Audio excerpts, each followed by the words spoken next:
Assalamualaikum warahmatullahi wabarakatuh.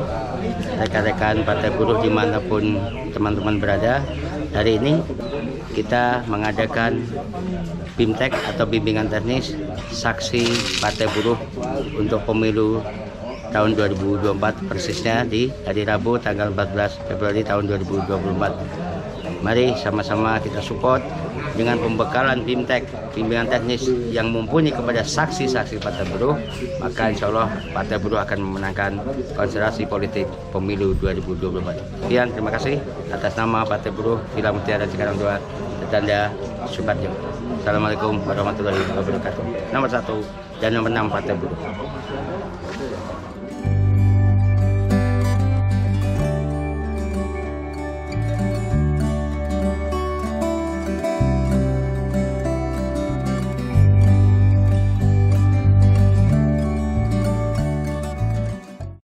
Udah bicara materi, saya pikir ya dengan tidak mengurangi rasa hormat saya, pasti ada satu dari antara teman-teman yang kadang mengabaikan karena dianggap nggak penting, karena orientasi kita dari Serikat Pekerja yang akhirnya membawa atau dari inisiasinya Partai Buruh pun pasti bicaranya selalu dari sisi pergerakan. Oke, kita bicara tentang definisi dulu ya. Ya paling enggak dengan adanya teori nanti kan teman-teman akan paham, oh ya ternyata sepenting inilah saksi. Oh ternyata saksi itu nggak hanya sekedar yang orang mendapat mandat standby itu selesai ya. Saksi menjadi salah satu unsur yang tidak terpisahkan dengan kesuksesan pelaksanaan pemilu. Itu secara general, secara umum.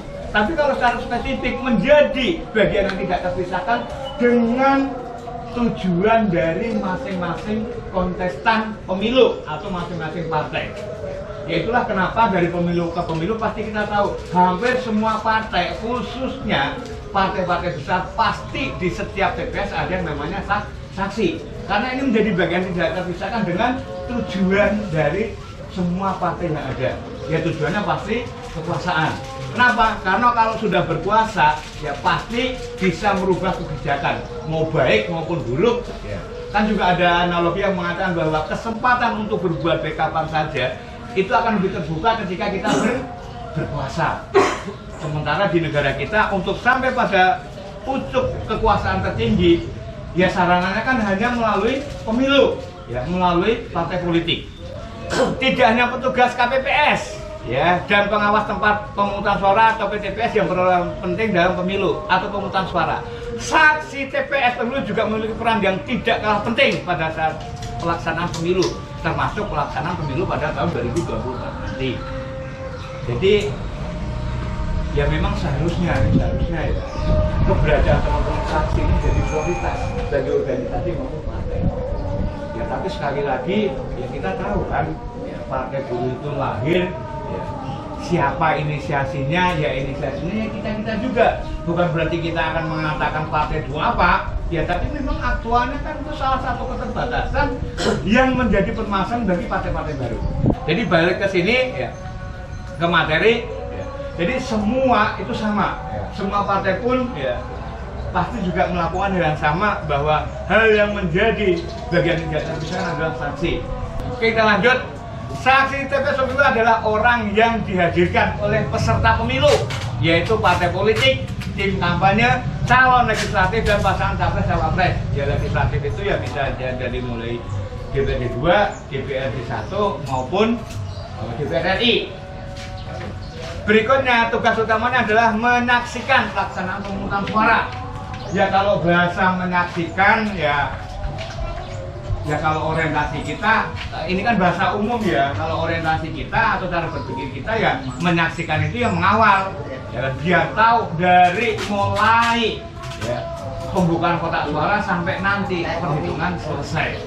Terus berikutnya saksi TPS pemilu adalah saksi yang telah mendapatkan surat mandat. Nah, ini nanti juga menjadi bagian yang akan kita diskusikan. Ya. Surat mandat ya tertulis dari tim kampanye atau pasangan calon yang diusulkan oleh partai politik atau gabungan partai politik. Di internal kita surat mandat pun juga sudah dipersiapkan oleh tim ya, karena ternyata surat mandat itu dari Exco Kabupaten ya Mas Dede, Exco Kabupaten yang nantinya ini akan menjadi pegangan teman-teman ya, karena tanpa adanya surat mandat ya kita nggak bisa aja kita ditolak oleh KPPS. Jadi hal yang paling general dari pengertian saksi itu adalah satu, menjadi bagian yang tidak terpisahkan dengan tujuan atau kepentingan dari semua kontestan pemilu yang ingin menang. Ya, artinya tanpa adanya saksi, percaya sama kita, apapun usaha kita, bagaimanapun masifnya konsolidasi kita, sasaba kita, dengan sosialisasi kita ke warga, tetap potensi suara kita akan hilang itu cukup tinggi. Oke, lanjut. Nah, ini tugas saksi adalah untuk berpartisipasi dalam pemilu, ya, pada berbagai tingkatan seperti presiden, wapres, DPR, DPRD 1, 2, dan DPD. Dengan kata lain, saksi TPS pemilu bertindak sebagai perwakilan, ya, atau pengamat yang diutus oleh pihak terkait, ya, tim kampanye atau paslon, ya, atau partai, ya, untuk mengawasi dan memastikan keberlangsungan proses pemilu secara adil dan sesuai dengan peraturan yang berlaku. Apakah selama ini pemilu berjalan dengan adil? Iya, secara kasat mata. Tapi dalam prakteknya, ya kan, ya untuk nanti, mohon maaf nih, bagi teman-teman yang kebagian di perumahan, saya pikir nggak akan terlalu banyak fenomena. Tapi nanti teman-teman yang kebagiannya di kampung, apalagi kampungnya di ujung, ya nanti pasti teman-teman akan merasakan, ya, fenomena-fenomena yang kalau kita nggak teliti, pasti itu akan terlewatkan oleh kita. Di pemilu yang lalu, ya, salah satu kasus persengketaan kan sempat kita lihat di TV, bagaimana di Papua sana, ya kan, KPPS-nya itu nggak ada orang, nggak ada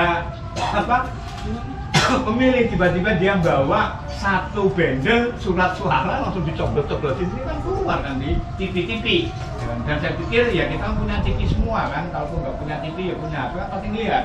Nah itu juga nggak menutup kemungkinan bisa terjadi di sini, ya walaupun untuk Bekasi potensinya kecil, tapi kan tetap ada, ya walaupun nanti ya nggak semasif kayak di daerah-daerah pedalaman, ya bukan berarti kita bicara waktu pedalaman, tapi di kita pun ada kan yang pedalaman, misal, ya mohon maaf kalau ada yang daerah Bojongmangu kan yang di ujung itu kan bisa jadi si pemilih tamunya datang nyoblos pulang, pemilih datang nyoblos pulang, dan nggak menutup kemungkinan itu juga nggak akan ada saksi dari semua partai. Ya artinya surat suara nanti tiba-tiba jam 1 udah tutup, pada yang belum nyoblos banyak kan kita nggak tahu. Terus sisa suaranya dimanain, suratnya dimanain? Ya bisa jadi langsung masuk kantong selamat, diamanin langsung diselamatin suaranya. Buat siapa? Ya buat panitianya kan. Ya itu sekali lagi fenomena, ya yang memang ya sebenarnya pasti udah jadi budaya lah. Ya lanjut. Nah, para saksi memiliki tanggung jawab untuk melaporkan segala hal yang berkaitan dengan pelaksanaan pemungutan suara sampai proses perhitungan suara yang kurang dan atau tidak berjalan sebagaimana mestinya, termasuk manakala terjadi pelanggaran, ya, yang mereka saksikan selama proses pemilu. Inilah tugas saksi itu.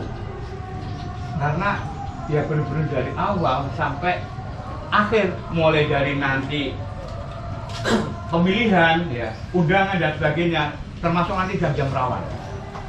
Tahu kan teman-teman jam-jam rawan, potensi ya, pemilih itu yang jadi joki itu banyak.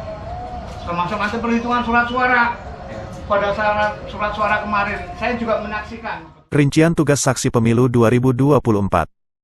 Untuk menjamin pemilu yang jujur dan adil, diperlukan keberadaan saksi peserta di TPS. Saksi peserta pemilu 2024 adalah yang mendapatkan surat mandat tertulis dari tim kampanye atau paslon yang diusulkan oleh partai politik atau gabungan partai politik untuk pemilu presiden dan wakil presiden, pengurus partai, tingkat kabupaten kota atau tingkat atasnya untuk pemilu anggota DPR, DPRD provinsi, dan DPRD kabupaten kota, dan calon perseorangan untuk pemilu anggota DPD. Seorang saksi TPS juga diharapkan memiliki kemahiran dalam berbicara dan menghitung. Hal tersebut dikarenakan tugas seorang saksi adalah menjaga angka suara. Selain itu, seorang saksi juga harus mengetahui dasar perhitungan suara dan rekapitulasi di TPS. Jika nanti ada pelanggaran yang terjadi, maka saksi TPS dapat mengajukan nota keberatan. Secara garis besar rincian tugas saksi TPS pada pemilu tahun 2024 dibagi menjadi